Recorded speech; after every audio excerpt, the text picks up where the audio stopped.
what we have here, we're going to start broadcasting. I think I'm going to set the goal like every other Wednesday, not to make it too aggressive, make sure we have lots of stuff to talk about. We're going to have Hump Day with the Noobcrew. And so this being our first Hump Day, we wanted to kick it off, but this is not at the normal time. So for anybody watching or listening, normally we're going to kick this off at 9 p.m. Eastern, makes that 8 p.m. Central, or 7 p.m. Mountain, or 6 p.m. Pacific. And it'll be our normal time slot every other Wednesday starting from right now. Today being Independence Day, we didn't want to stomp on anybody's evening plans because I don't know if you guys can see behind me there, but I have a lot of plans myself. I'm sure Aaron approves. Yeah. I'll be safe. I won't have a fountain in my pants or anything. Well, I'll try not to. So, which brings us to our next point. So we're going to have different members of the Noobcrew possibly on during any of these broadcasts. Any of the Noobcrew can join. You know, one of the specials on the NoobTube and has been running since the very beginning is Chuck Hoover's Noobcrew, where he finds members and of the FPVnoobtube and collaborates with them to get some footage and to make a NoobTube special that gets posted to the FPVnoobtube. So Chuck, why don't you take that and just kind of describe a little bit? Yeah, well, first of all, I'm Chuck Hoover, known as Chuckit. Yeah, like you said, I got the Noobcrew show rocking about every other week. I try to get one out. Basically, you guys send me your footage, a little self-interview under 2 minutes. Keep it short, and I'll throw some good, some what I consider some good music on it, and we'll promote you out on the FPVnoobtube channel. That's right, rocking. All right. Oh man, it's good. I really enjoy it.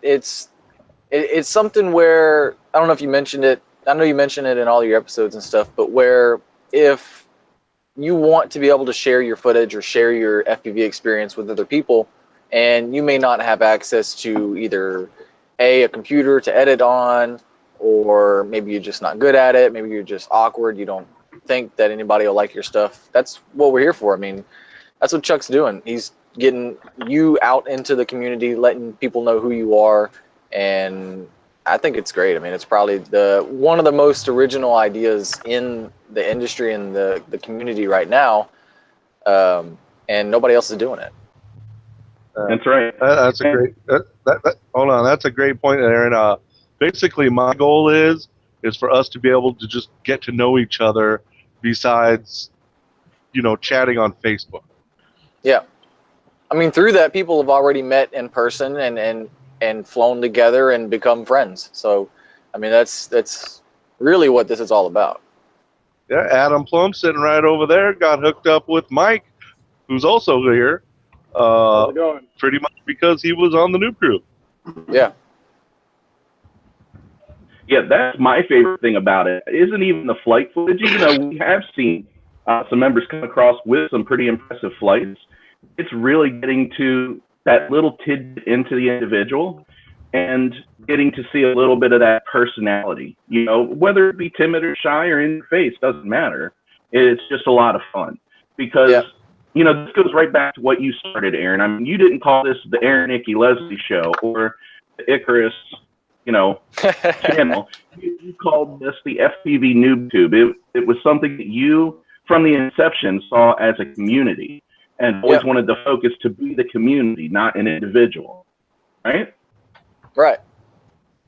So that very much sings to the actual essence and the heart of what you started. And I think that's why I appreciate it really the most. Exactly, yeah, and that's exactly it. I mean, it was one of those things where when I started, over a year ago now, and I made a couple YouTube videos, and I didn't even know there was a community. I saw that there was a community, and then when I started really looking into it, there was still kind of a disconnect.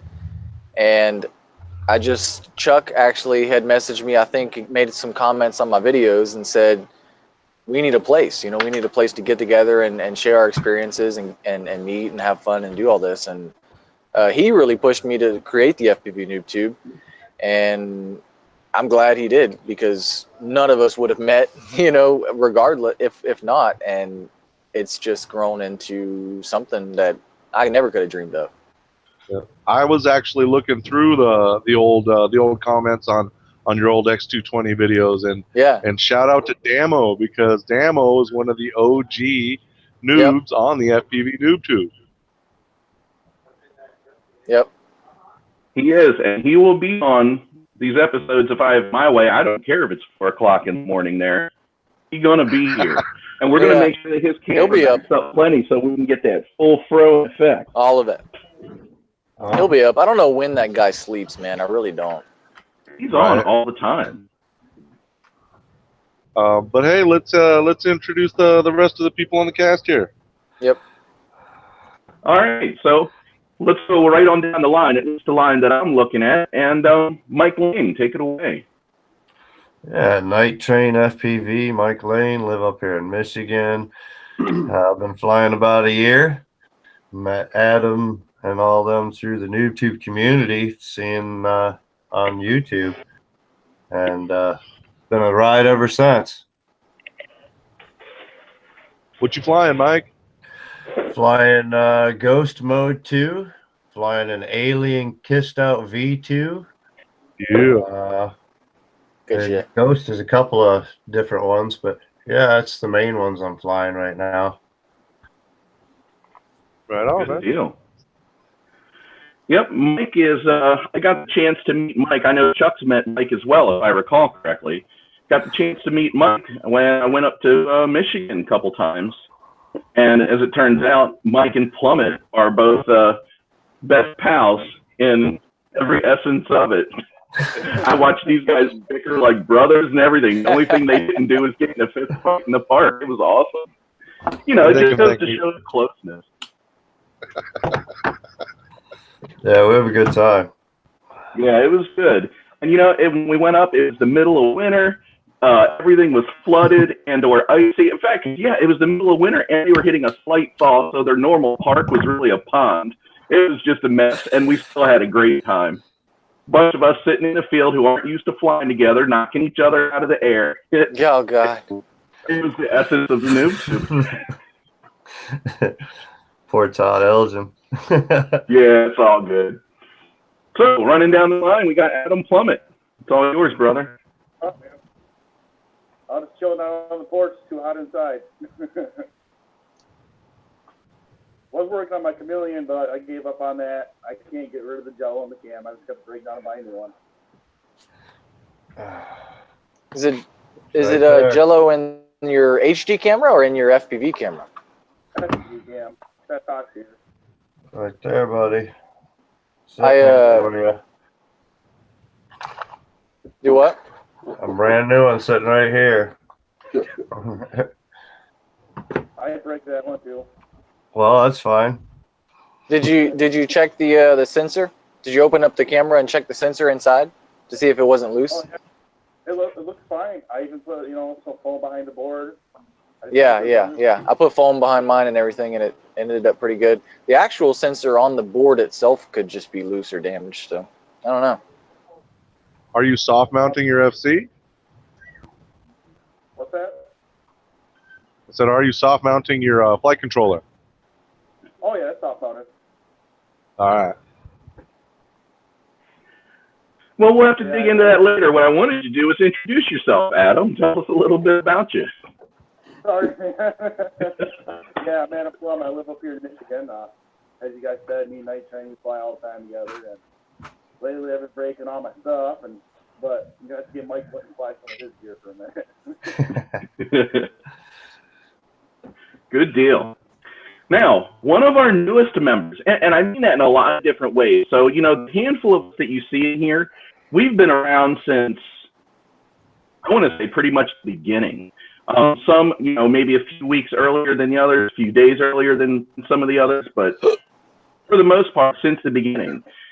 And once in a while, we find somebody who just has the essence, you know, just has this, what do you want to call it, this mojo that screams Noobcrew. And we reach out to this person, look at him trying to escape. Oh, I thought he was going to walk away. and we kind of reach out, we poke them a little bit, we prod them, and we try to see if they really are, you know, that kind of person. And so coming up next, we got TriSixx, better known as Quad Farm. So Rob, go ahead and take it away. Tell us a little bit about yourself and what you're doing with your channel. Yeah, like you said, my name's TriSixx. I do Quad Farms, my channel. And thank you very much for the kind words you said. That's awesome. Yeah, and I just recently got into FPV, and it's became a way of life. I love it. My whole family loves it. I got my wife flying, nice. My son. Yeah, my daughter's only 2, so it's going to be a little bit for her, but we absolutely love it. I fly Impulse RC frames. All of us have reverbs. I have an Alien, an RR5, nothing but Kiss. I just, there's no reason to do anything else at all.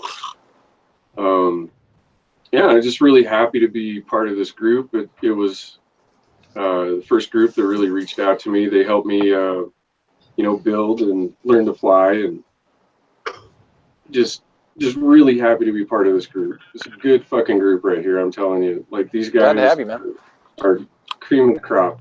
You know, thank you, Aaron. Thank you. It's all about that hat, brother. It's all about that hat. Hey, Josh, why don't you see if you can throw a link to his channel in the chat there? Yep, absolutely going to do that.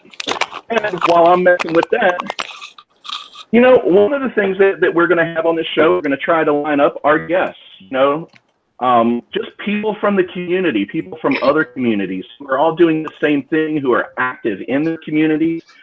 And I got to tell you, we weren't aware that we were going to have a guest today, but it works out real great. And what better to kick off, you know, the first edition of the Hump Day live streams than the founder himself, you know, the guy with the original idea, than Aaron Icky Leslie. So if you, man, have a minute. Aaron, what I want you to do is some big news, and it's not like unheard of news now. You know, you've announced it, but go ahead and tell us, you know, a little bit about yourself, a little bit about the NoobTube, what you see, what you love, what you hope for, you know, things that you have yet to achieve with it, and then, you know, go ahead and throw your awesome biggest news in there too. Yeah, absolutely. Well, thanks for having me. The live streams for the FPVnoobtube has been something I know we've talked about in the past before, and it's always been something that has really been, it's been a long time coming. And there's a lot of things, there's a lot of plans that I've had for the FPVnoobtube. I guess backing up, I started the FPVnoobtube. I know we talked a little bit earlier about how Chuck had kind of pushed me towards that. And it's pretty much just been a crazy roller coaster trying to keep up with it, because it's, once it snowballed, all these members joined, and everybody has so much fun together and learned so much, and I've learned so much from everybody else. And I really created it because I wanted a place for everyone from all over the world, of every skill level, of every, you know, background and belief system, to have one place to share their experience and their knowledge and gain friendship. And I've gained so much from this that I could never have guessed. And the plans that I have for the FPVnoobtube change all the time. There's things, I mean, I wish I could do contests all the time. I wish I could do giveaways all the time and all these things. But and with the help that we've gotten now with Josh and Chuck and everybody behind the scenes, per se, that are doing this. I mean, the live streams, to kick off the live streams, I believe these were Josh's idea anyways, to start doing these. So these can become a regular thing, and we can really start helping boost the interactiveness, I guess. It's not really the word I'm looking for, but the community aspect of why we created this to begin with. And so moving into the future, moving into 2018, into the next year, and then the years after that, I'm getting eaten by mosquitoes right now. there's only going to be greater things coming to the FPVnoobtube, and it's just going to take more of commitment from all of us, and then just interaction between everybody else in the community. Just get excited about it. Tell your friends. You know, we've had, you know, thousands and thousands of members join just from word of mouth, just from finding. I've talked to so many people online, and they tell me they thank me personally, but it's not just me, it's everybody else out there that are doing this. But they thank me for having this place and inspiring them to go out, make friends in their local communities, and they tell them about the FPVnoobtube, and then they come here, and then it's just it goes full cycle. So I'm really proud of what we've created so far, and it is still just in the infant stages. So really excited to see what else comes of it. As far as me introducing myself, I mean, it's where to start. So I'm a firefighter, and I did it because I really felt this calling one day. I used to work retail, and it was just mindless, soulless work. And I was working my way up the ladder. I was making six figures, and woke up one day and realized that I couldn't do this for the rest of my life. I was unhappy. So I had to retrospect. I had to think inwards and realize that helping other people and bettering other people's lives was the only thing that was going to keep me going throughout 30 years of any kind of job or anything else. So I took a huge cut in pay and changed my entire life because of the schedule and everything else to do this.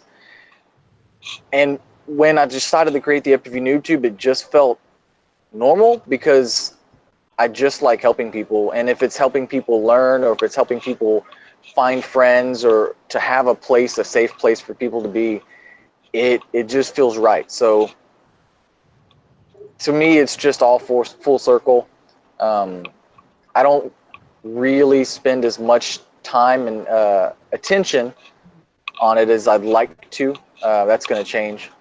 But as far as more about me and my personal life, I got a wife, I got a baby. She just turned a year a week or two ago, and she is crazy. She's already smarter than me, which is not hard.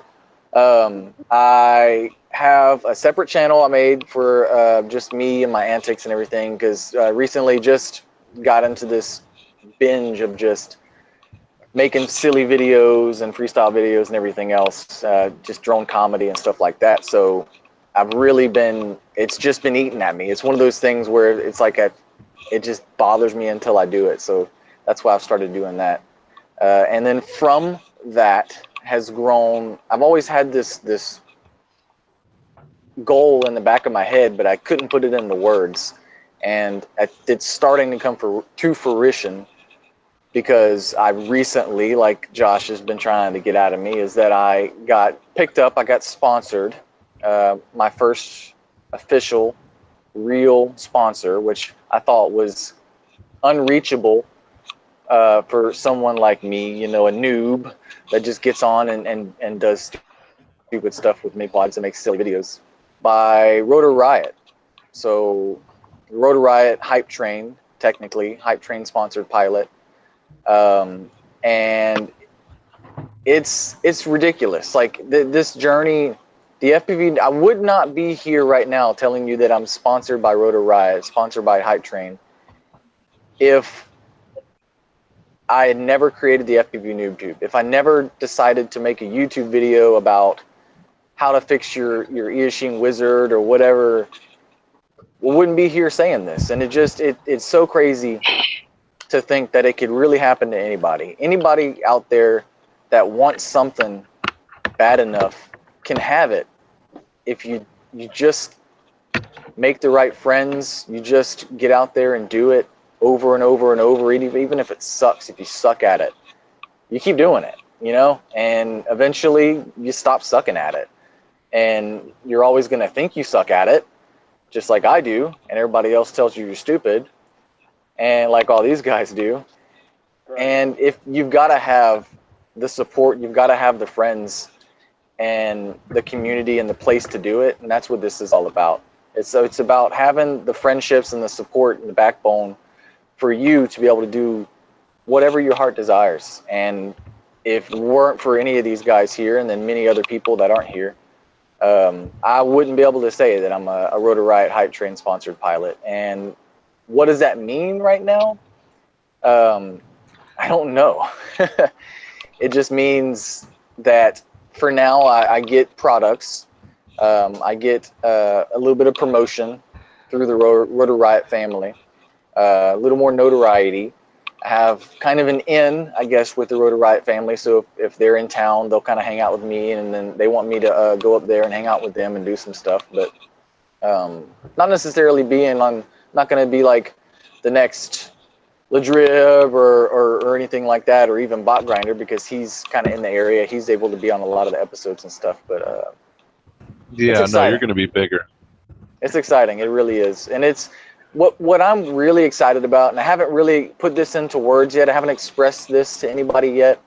But I have in a few of my older videos, and you may know this if you've been an OG, is that back in the day when I was starting to realize my potential of marketing and creating videos and things like this, that I realized eventually a sponsorship would come, and that it wouldn't mean as much for me as it does for the community and the people that I care about. So what I'm really more excited about is having the opportunity to give back even more to the community than what I have been or what I've ever been capable of to begin with. So once I get real quick, so does that mean you're sending me some hype trains?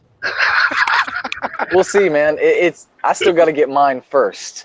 But I was just going to say, don't be robbing this boy's hardware. You know how he goes through it himself. I do go through some hardware. That's a whole other conversation. But I've always wanted to get. I've been pushing so hard to get better at making entertaining content and everything, and to get more noticed in the community, so that I could be in a position of, this is not the right word, but be in a position of power, be in a position of notoriety, where I can shine the light elsewhere towards the FPVnoobtube, towards the community, where it belongs. So hopefully I can do all of that with this new sponsorship. And like I said, I've got so many goals for the FPVnoobtube, and hopefully with all of your support, we can make that happen. Well, I'll tell you what, Aaron, I have not seen one person in the entirety of the FPV community as a whole, not just ours, work as hard as you have to get where you've got. The struggle is real. It's definitely. I mean, next to Chad Capper, I think Aaron is one of the best content creators out there. Absolutely. Yeah, he's just phenomenal. Well, and when you say what the sponsorship means, I want to show you tell you the first thing that I thought was how awesome it is, because if you think about sponsorships, typically sponsorships go to racers, because racers partake in events that are easily quantifiable, that seem to exude something as being the best, or being capable of making somebody the best or one of the best. And something that gets overlooked a lot is freestyle. And Rotor Riot, by sponsoring freestyle pilots, is really setting that balance. They're being the set to this whole universe thing, because if you want to look at the light side is the racers, then the dark side are the freestylers, and I'll take the dark side. That's right. So, by them doing that, what they're doing is allowing people like you to go out there and push themselves, and know that it all doesn't have to come out of your pocket. What Capper and Drew and those guys did is they saw something in you. They saw probably the same thing the rest of us did. And I'm going to vocalize some of that right now, and somebody just touched on it. I apologize. I was being a little distracted. But, there are other people that put cinematic elements into the video making, but there are very few people who put that much time and effort to make every presentation a cinematic event. And that is where, your niche is. That's what you bring to the table. It's different than what other people do. on top of that, you're going to shake your head like you don't know what I'm talking about. You know, you're an awesome pilot. You know, you push yourself. Now, with that comes the broken stuff, and that's the pain you've been living is, you know, do I go out and break my shit in no time flat and have nothing to show for it, or do I, you know, push myself and try to get something to show for it and then put all the time into it on top of it, no matter what happens? Whereas now what you have is somebody on your back going, here, we're going to contribute. We love what you're doing. You contribute to the community. You contribute to YouTube. You're now going to contribute to us. You're going to be a brand sponsor and represent everything that is what we are. And here, we're going to help you out with that. And that's huge. Because, you know, this isn't like Venom or CNHL. Like, dude, you went straight to the top. Yeah. Right. And I'll tell you, not an HQ prop sponsorship. Right. And I'll tell you what, I guess I can stop bugging Capper now. I was chatting with him the other day, and I'm like, well, hey, I guess I can finally stop hounding you about Icky now. Yeah. A lot of people. So before I let you go, we had a question for you, and I liked what it was. Let me find it real quick. Oh, where'd it go?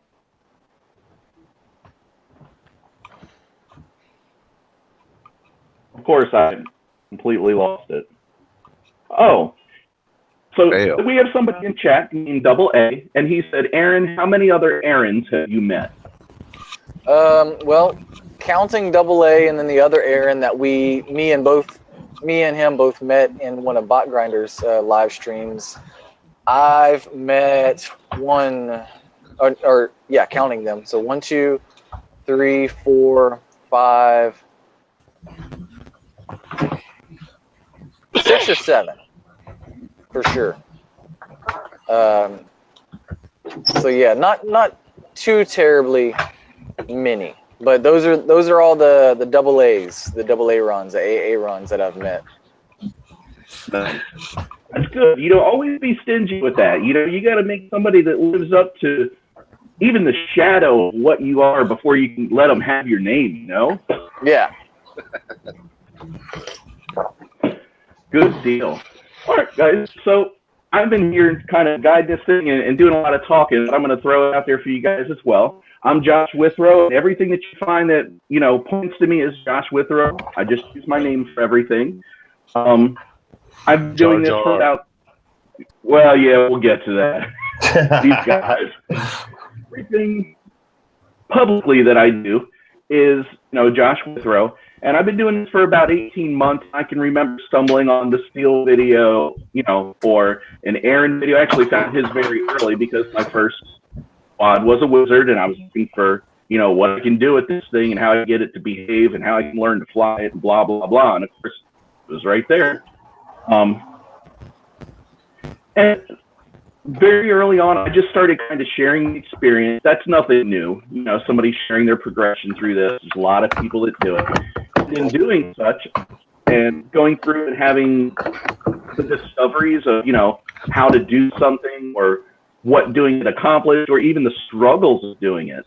You know, these guys kind of noticed me and sucked me into the community, and the rest was just getting to meet everybody and getting to fly with them. And, you know, you have different levels of flight experience and life experience and people that come from all different walks of the woods and travel for work. You guys, that's not been a secret. I've posted it everywhere. My job involves travel every week somewhere different. And so that's how I've gotten to meet all these guys to some capacity, is because I'm in the area. I live in Delaware, which you can't really go any further east coast. Yeah, I live in a hotel and I sleep on planes. So, but you know, as we go through this, and I'm in different areas on the FPVnoobtube is where I post where I'm at, what days I'm going to be there, what nights I'm available, in a hope to meet up with you guys as we go around.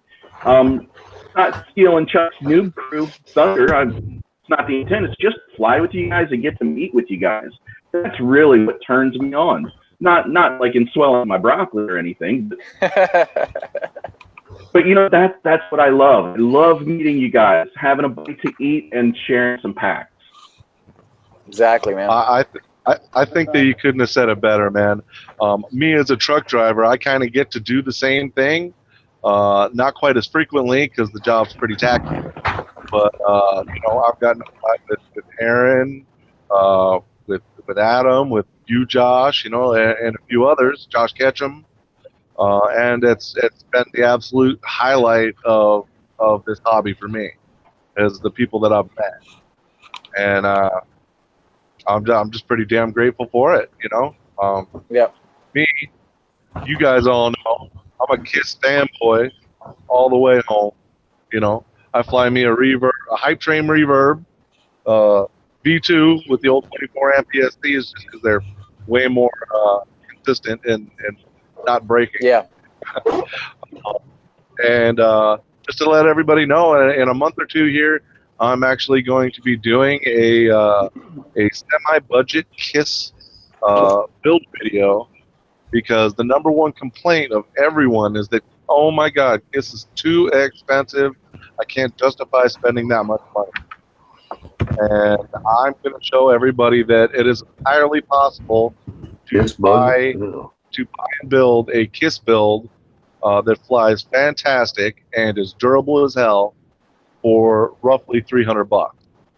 Nice. Which for KISS, I would say that is absolutely a budget build. Yeah, I mean, the $300 bill at this point is, in general, across all companies and all hardware and software types, is, I think, as far as if you want something that performs top quality, that you can't say that, oh, well, I can't make videos like such and such online because I don't have the best of the best. $300 will get you there.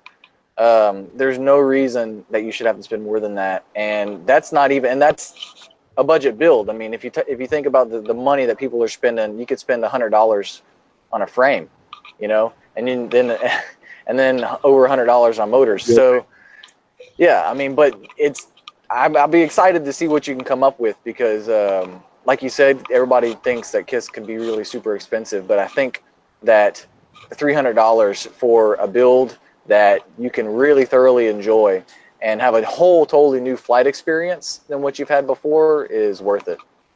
Absolutely. Absolutely. You know what else I'd like to see come out of that with, Chuck, is to increase the reliability, because I'm going to tell you something that I see. Now, I'm not a KISS fanboy. I haven't jumped over to that, you know, that level of dark side yet.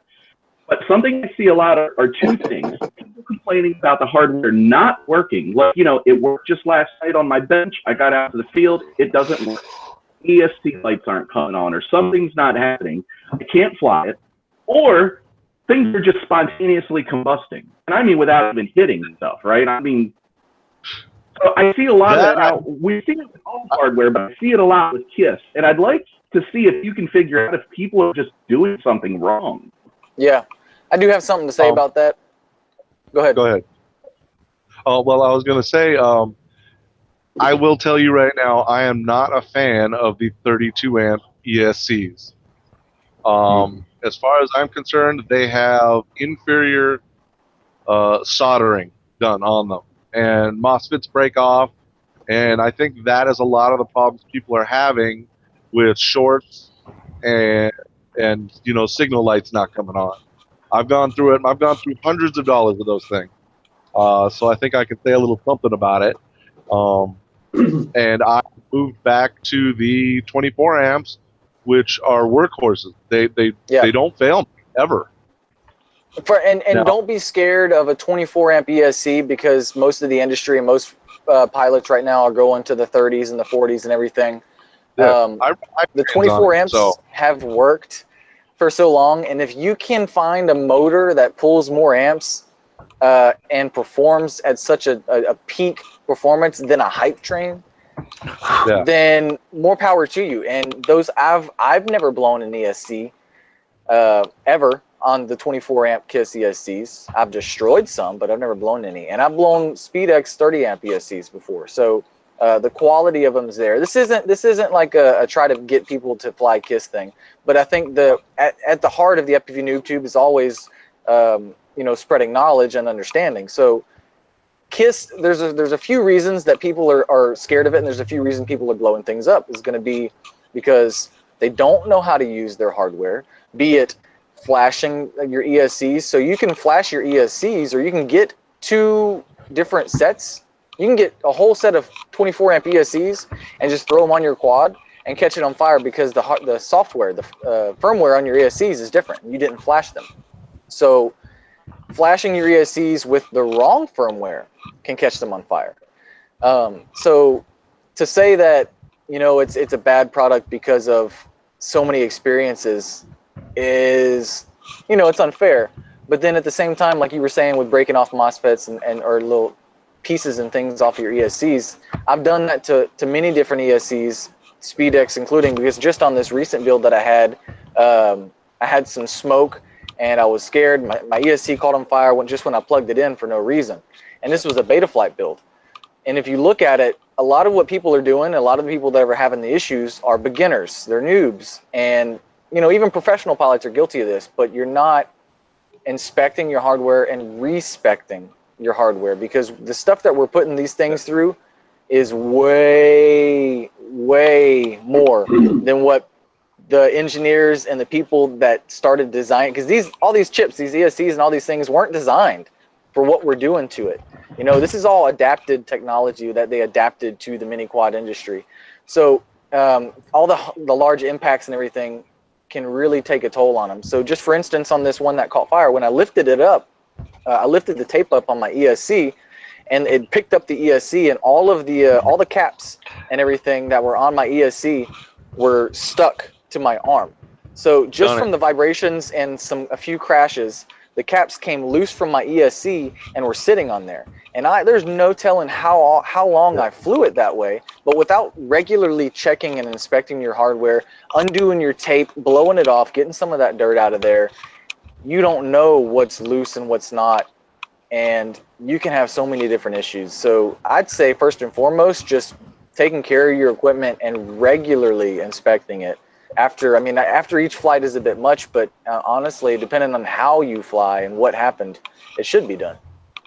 Yeah, and getting back to KISS, KISS is known for being very sensitive to, I want to say, builders' mistakes. Yeah. It is not forgiving. I would not say KISS is a great beginner's hardware.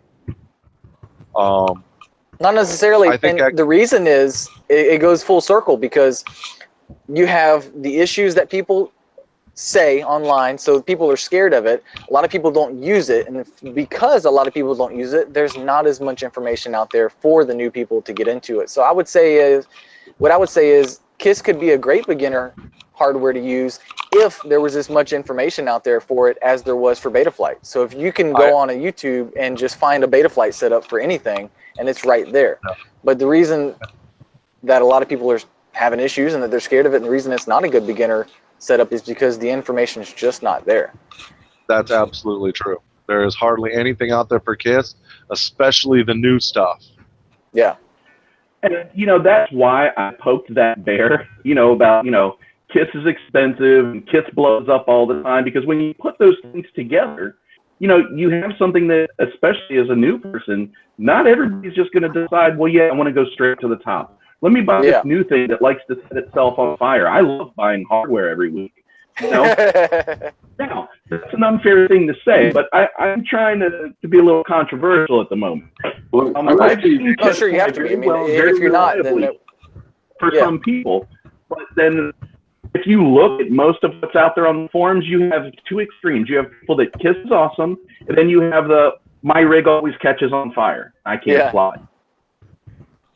What I would say for a beginner or anybody getting into the hobby, or anybody that's been in the hobby for a decent amount of time, is that a couple of things. But one, just get in the air. And if that means that you have to buy a ready-to-fly quad, or if that means that you have to use Betaflight, then do it, because Betaflight is on the heels of KISS all the time, and they're always advancing, because they know that that's going to be the place that people go to when they start flying, and if they can keep them there, then that's where the money's at. Go ahead. Yeah, go ahead. No, go ahead. Oh, I was just gonna say, hey, why don't you jump into this conversation, since you've been a long time KISS user? Oh, okay, yeah. I started with KISS. I've never flown anything else. There's no reason. I haven't found a reason to try anything else. But I did go pre-build. This is a pre-build from Rotor Riot, the RR5. Yeah. I've rebuilt it like 10 times, so I think I can call it my build now. It's always been easy. I've never had issues with it. Now, when my wife built her quad, she did really good. She'd never done any soldering or anything, but she was determined to build it. She had some issues, and it was cold joints. Yep. You know, loose stuff. Not like Aaron said, not checking your stuff and rechecking it, and and the other quads that I've built, and I'm really anal, and have an electronics background. Haven't had an issue at all. I mean, other than crashes and stuff. You know, this is all V1. I do nothing but V1 and 24 amp. They do everything I want them to do. So.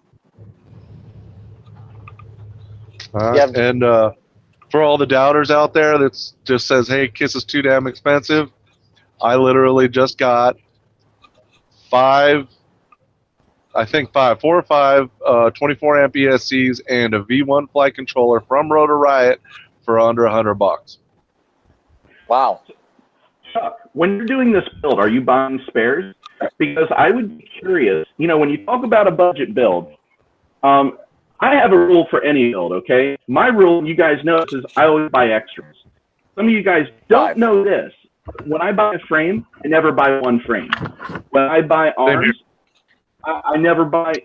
So let me make this a little more clear. Not only do I buy 2 frames, but I buy spare arms too. So I have a pile of both. When I buy ESCs, if it's 4-in-1, I buy 2. If I'm going to have 2 quads that are the same, I buy 3. And when I buy motors, I buy at least 5, if not 6.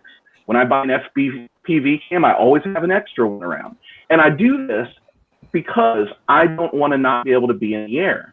Sure. What it does is it affords me that stock to be able to pull something out of a drawer, put it to replace my old one, and then I have time while I'm flying my new one or my replacement to buy another one to have it sitting there.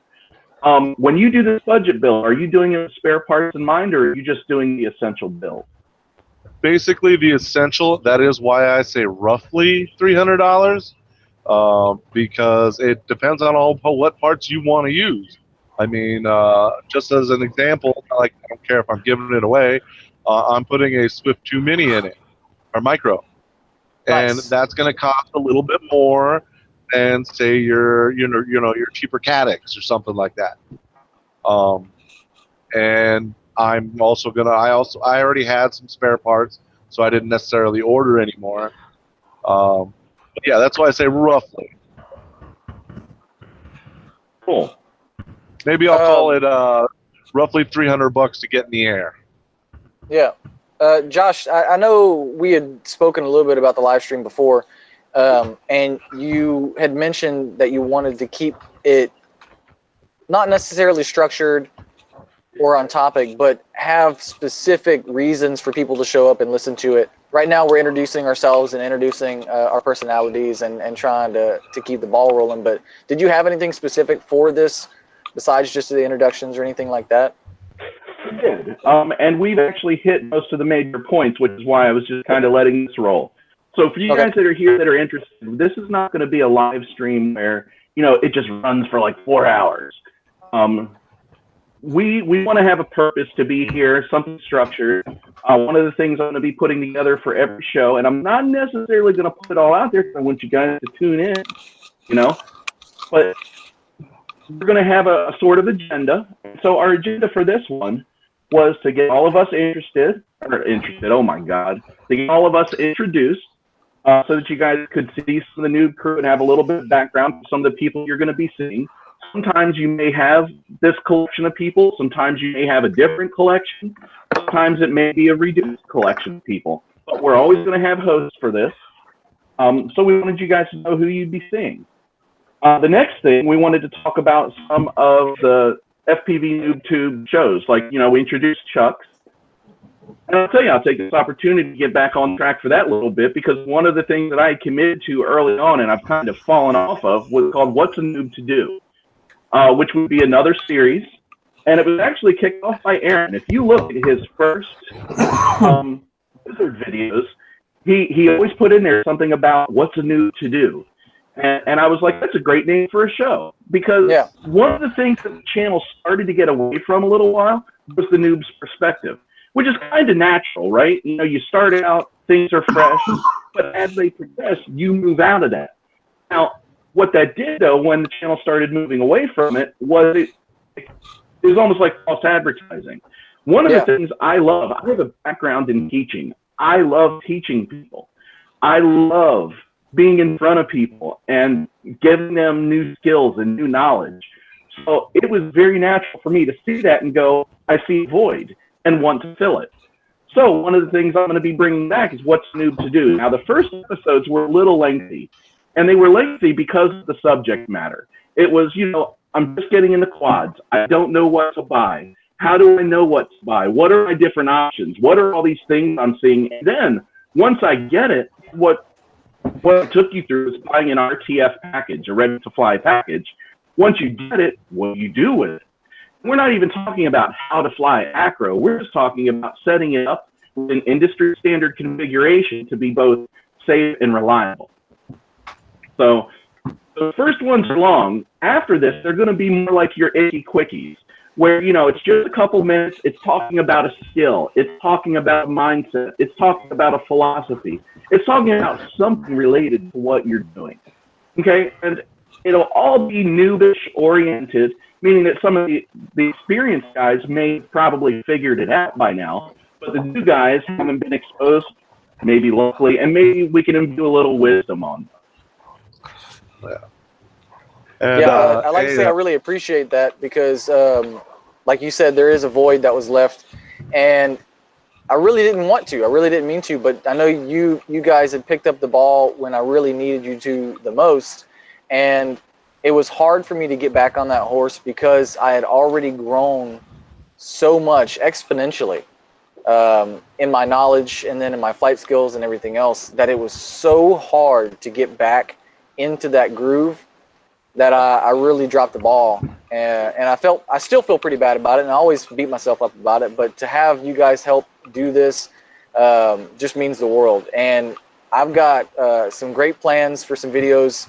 I've already shot a couple of them that I got to edit.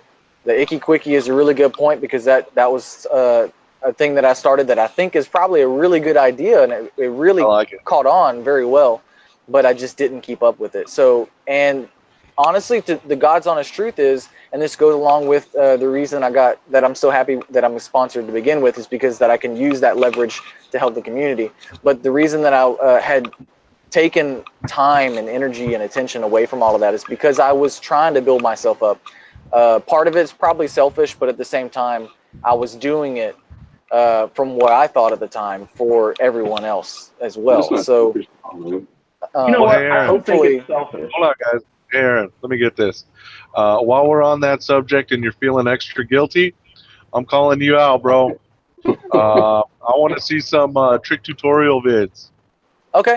Some hard stuff. And see, there's the thing about that too is I'm glad we have this opportunity to talk about these things because this may be stuff that people are curious about too. Because I made a couple, maybe one or two, and it's hard being a content creator or a pilot or anything else and putting stuff out there when you don't think people will appreciate it, or you don't think that you're in a position of authority to even be talking about that subject. So when I made the trick tutorial video that I did, it was about something that nobody really talked about, and at the time it was a really popular trick that people wanted to fly backwards and through some trees and stuff. So I did it, and it really caught on because people really pick up on my style of editing and speaking and things. So, but when it came to do more, it seemed like every time I went to go make a video about it or how to do a trick, how to do this, how to do that, it had already been done or it's being done like in the process.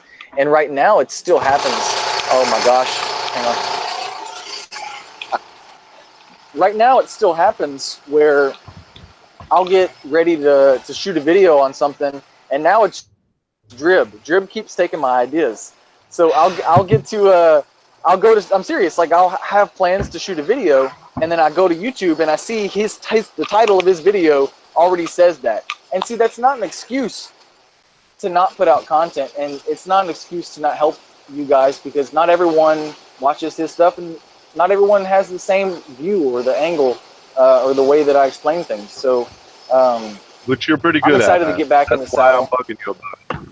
I know. I'm excited to get back in the saddle, and I'm glad to have you guys here to help push me along and keep me doing it. So, is that too loud or no? We can hear you. Yeah. Okay, I don't know if the generator or something turned on. So, yep. So the thing is, just like I mentioned a few minutes ago, or about a minute ago, is that number one, I don't feel like I have the authority to tell you guys what to do or how to do it, and that's just a confidence thing. It's the recently Chuck made me read a book about art and creativity, and the biggest thing that creative people deal with, one of the biggest things is what do they call it? The imposter's curse, or the imposter paradox or something. You get good at something, and you get to a point to where you feel like you're an imposter. You feel like you don't belong. Dude, I'm at the same place with farming. I really am. I'm hearing what you're saying right now. Well, tell me a little bit about your feelings there. Hey, like real quick, like I said before, fuck the resistance. I didn't hear you, Chuck. I said, fuck the resistance. Yes, for sure. And that's the thing too, is that it's a daily battle, but it's just one of those things where, me personally, I just keep feeling like what I have to say is not worth anything. It's just not the case. But it comes from a position. It comes from the right place. It comes from a position of not trying to have too much pride in what I do, in the bad sense, and too much arrogance or anything else. But I go to the opposite spectrum. So, I beat myself down about it, and it's one of those things where it's like I don't want to be like, well, listen to me because I'm the hot shit. That's the exact opposite of what I want people to think. So it's pretty much goes to the extreme to where I just don't do anything at all, and it's just not fair. Well, let's touch on your content, Aaron. It's like when I first got started, I was watching Bardwell, and I just can't follow that guy. He's too tacky, you know what I mean? And so I started watching your video, and it's Chuckit. That's when I started really getting into it. You know what I mean? It's all about how you put it out there. No, I appreciate that. I really get it too. It's like with farming, and hopefully this will encourage you to be bolder in teaching. Aaron, is I kind of had to wrestle with that too. Like, there's so many different ways to farm. I try and state in my videos that I do things a lot different than most conventional means. For me, it's all about the organics and the bacteria. But I kind of had that issue where it's like, who made me a teacher? That I could go out and like instruct people how to do it. Right. But what it comes down to is I know what I know, and I've been doing it for only 5 years. There's people that have done it their entire lives. I had to teach myself all of this stuff, and after 5-6 years, you can't deny the body of knowledge that you have accumulated, and you look back and think, man, if I just had somebody that would do a tutorial video on this, the first time you do something, it's so appreciated.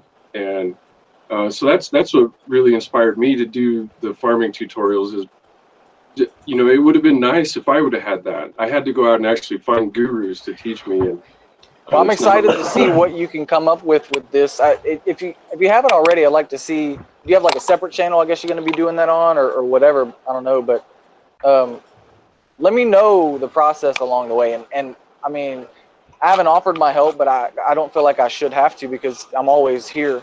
But if you have any questions, I guess as far as content creation or editing or anything else goes, let me know, because I'm really excited about that, because to me, on so many levels, that's what really gets me excited, is helping people. So if I get to help you, but also helping people do what they love. So if that's what you love, and if that's what you want to give other people, then it just goes full circle. So I'd be really excited to watch you just explode. I mean, you could be on TV, man. Like, yeah. For sure, like seriously, like what you do, what we do here is just bullshit. Like we're just having fun in our backyards flying mini quads, but what you're doing is a totally different spectrum. Like you're going to be on the Discovery Channel kind of shit. So I think you have places to go and places and things to do. Thanks, man. So I think if your heart's in the right place, and I know it is, and you can just keep trucking along, and if you have the right qualities and the right just hit all the right steps along the way, then you could just rise to the top, man, for sure. Yeah. Nice. Hey, and one thing to get back to what you guys were just talking about, and Aaron especially, you know, seeing other people break out videos that you were planning to do, and just being like, oh crap. Yeah. You got to remember, the most important thing about any of it is you bring a new perspective, a fresh look, a different angle. And to that, I think is more important than trying not to repeat somebody else's stuff. Yep. Much more important.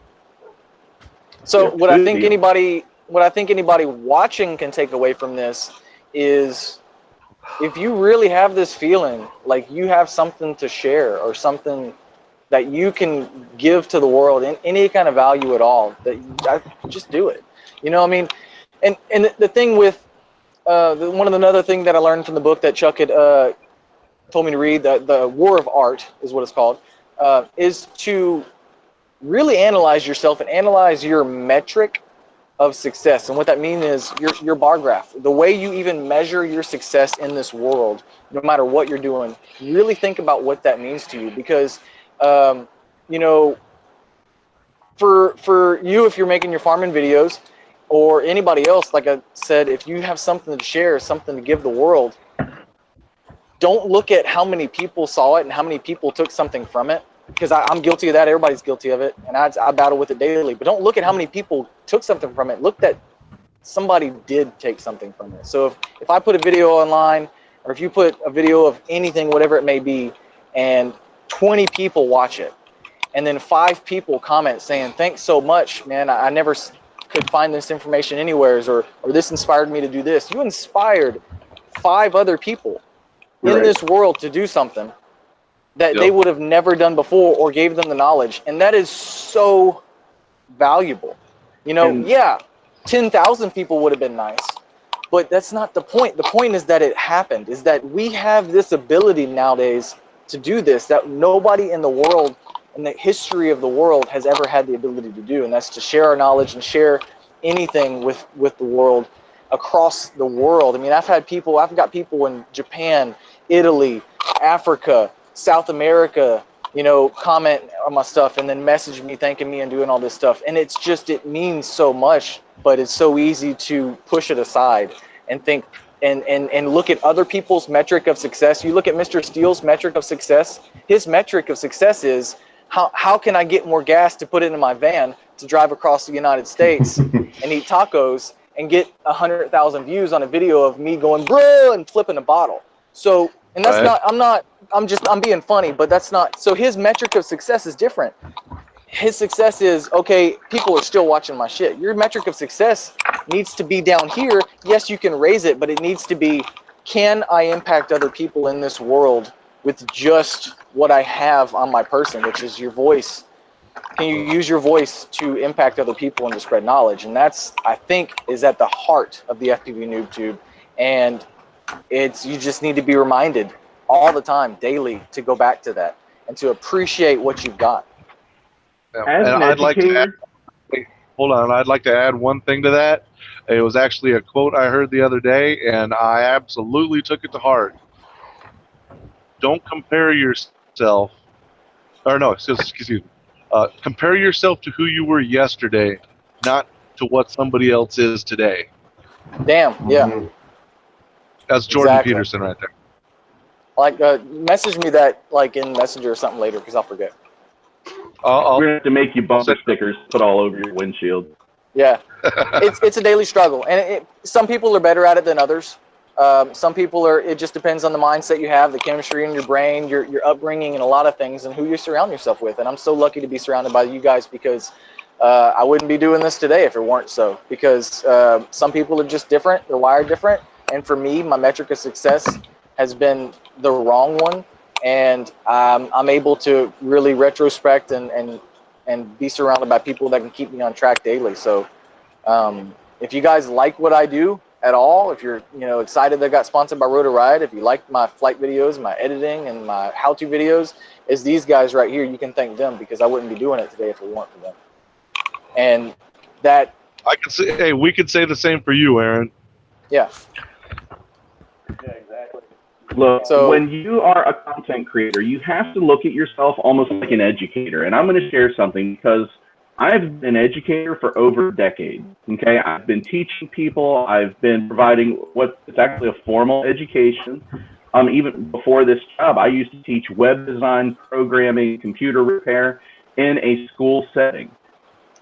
It's hard if you look at all the students that dropped out, all the students that went on and didn't work in the field, all the students that ended up, because you're going to get some from a lot of different demographics once you get into college and I'll say post-secondary education.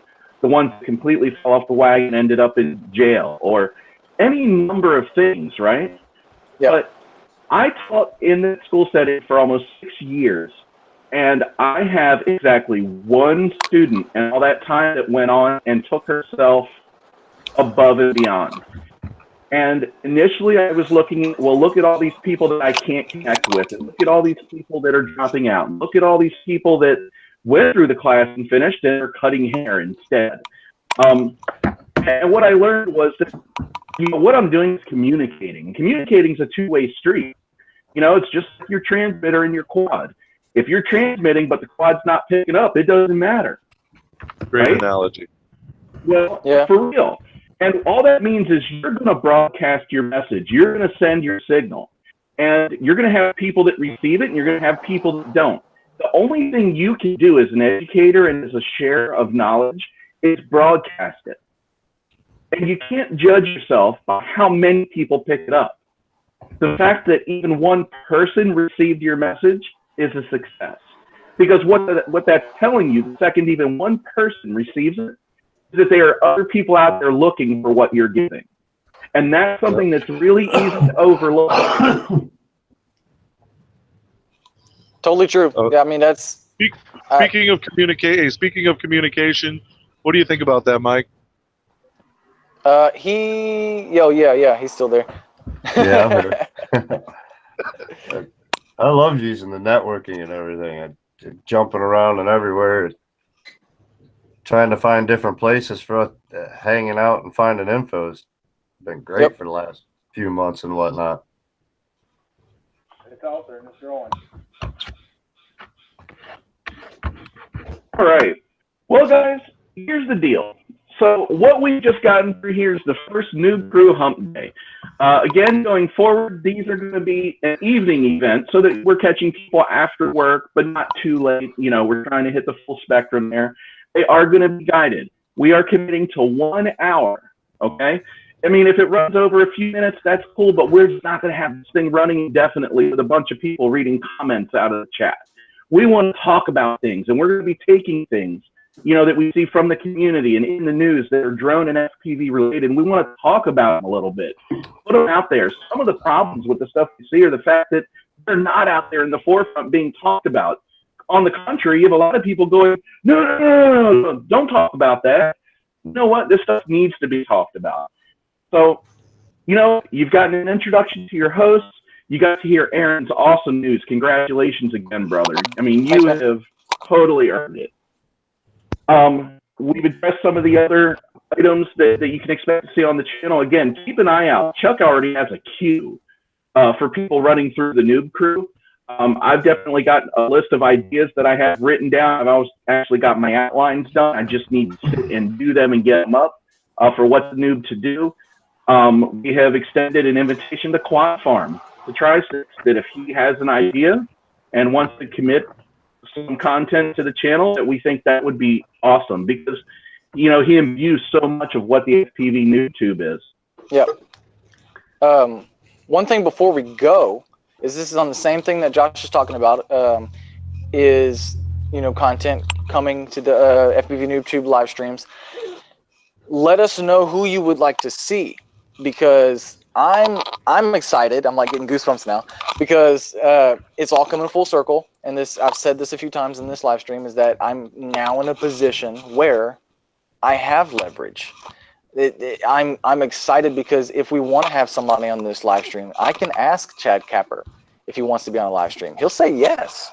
So if you know what I'm saying, so if you want to talk, if you want, what do you want to hear? What do you want to talk about? Who do you want to talk to? Because we can do it. And that's why I've been building myself up personally to get to this point where we can really reach out very far into the community, into the industry, and start doing these things. Not quite as far as Bardwell, because he went to China and started talking to Fat Shark. Maybe one day, but we're not. You know, maybe Fat Shark can be on the live stream next year. But hopefully, pretty soon we're going to be seeing some big names in here, and we can really bring them down to our level and just talk to them about real shit that people want to hear. Instead of, like Josh said, just rambling on for 3 hours about nonsense, which is fine. That's entertaining content. If that's what you want to watch for 3 hours, and people rambling on, talking on comments, that's cool. That's why you're there. That's why you're doing it. It's just not what this live stream is going to be about. It's going to be about topics that people want to hear about, that you can go to and actually think. And yeah, we won't ignore the comments, mind you. We will talk to you guys. Yeah, absolutely. Yeah, and with that, you know, I'm definitely looking forward to getting, you know, I know you don't consider yourself a big name, Aaron, but you're a big name in the hobby. It excites me that you were able to get on today because, you know, we weren't sure because of your work schedule.